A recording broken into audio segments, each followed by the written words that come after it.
Welcome. In this quick guide, I'll show you how to mute notifications for channel reply likes on the Instagram app when using your PC. With the latest update, Instagram has made a few small changes to where these settings live. So if you've been digging around and couldn't find it, you're not alone. Let's walk through it step by step so you can clean up those notifications and focus only on what really matters.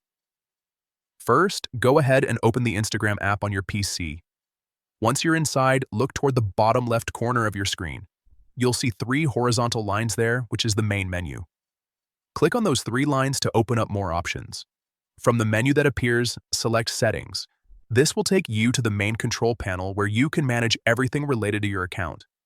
Inside Settings, find and click on Notifications. This is where Instagram lets you customize what alerts you receive and how often you see them. Next, click on Push Notifications. This section controls the notifications that pop up on your device, including likes, comments, and other interactions. Now, scroll through the list until you find Channel Reply Likes. This is the setting responsible for notifying you whenever someone likes a reply within a channel conversation. Once you locate it, simply choose Off.